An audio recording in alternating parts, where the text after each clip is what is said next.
Lietuvos krepšinio fanų komanda pradeda pasirengimą naujam sezonui. Į pirmąsias treniruotes Aleksandro Stulginskio universitete susirinko gausus būrys krepšininkų, o darbo intensyvumas ir žaidėjų bei trenerių požiūris į pratybas netruko sužavėti komandos senbuvių. Iš karto 12 ar 13 žmonių į pirmą treniruotę atėjo. Tai labai smagu, kai tokia komanda nuo pat pradžių, nuo pirmų treniruočių viską, kad vieni kitus pajausti, nors ir aišku pradžioje lauke sportavom, bet po truputį pradėjome į salę eiti, tikrai smagu treniruotis. Rimti vyrukai susirinko, kaip sakau, daug jų susirinko, kad būtų su kuo pasipriešinimas ir per treniruotės gerai ir konkurencija labai gerai, kad yra tokia, kad visada lygiaverčiai žaidėjai, tai labai smagu dirbti su tokiais aukšto lygio žaidėjais.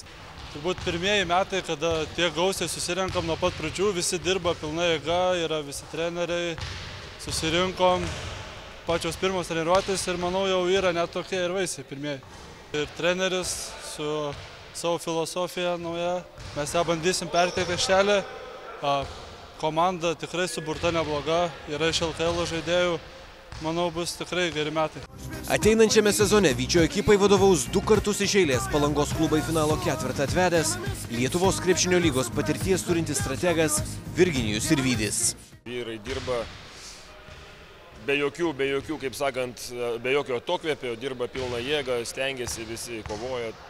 Tikrai viskas tvarkoja, džiaugiuosi darbu, tikrai.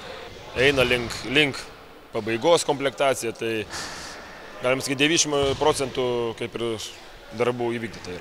Iš pagrindinių praėjusių metų žaidėjų be Marijaus Užupio ir Pauliaus Belevičiaus šakiuose liko ir labai didelę energiją aikštelėje pasižymėdavęs Ernestas Serkevičius. Lietuvos fanų komanda taip pat sulaukė pastiprinimo.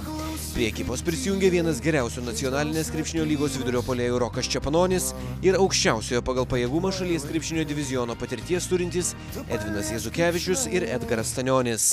Viskas man tiko, viskas patiko ir vadovybė komandos, ir ta vizija visa, ir, ką žinau, šiemet stengsiuos būti dar naudingesnis komandai, kaip buvom kalbėjęs ir su treneriu, ir su vadovybė, kad tikisi iš manęs tik nemažai visi ir aš pats iš savęs. Tai irgi tikiuosi, kad turiu padaryti. Komanda visa, treneriai, viskas labai pasikeitė, bet šiaip visi pažįstami beveik esam, tai sutarėm gerai komandai, treneriai irgi labai viskas gerai priėmėm ir komandai, ir treneriai mus. Ir sutarėm visi svarbiausia, kad gerai, tai svarbiausia, kad būtume vienas kumštis. Jis suteikė iš tikrųjų tą galimybę atsistatyti, galima sakyti, po traumos tos. Metus vis tiek to žaidybinio jausmo nebuvo. Ir čia mano buvo asmeninis pasirinkimas vis tiek.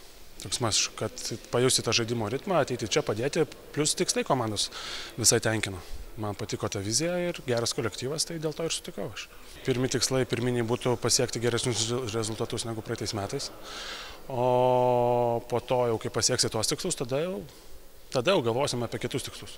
Nors komandos naujokas apie artėjančio sezono užmojus kalbėjo kukliai, kur kas atviresni ir drąsesni buvo treneris ir Marijus Užupis. Dėl to jau rinkom tokią komandą, tam ir susirinkom. Tai čia siekti kuo daugiau pergalių ir galutinio tikslo. Apie kitokius negalima kalbėti, tik pirma vieta. Lietuvos krepšinio fanų komandos gyvenimą iš itin arti šiame sezone galėsite sekti portaluose tv3.lt ir krepšinis.net, socialiniuose tinkluose bei YouTube ir per TV6 televiziją.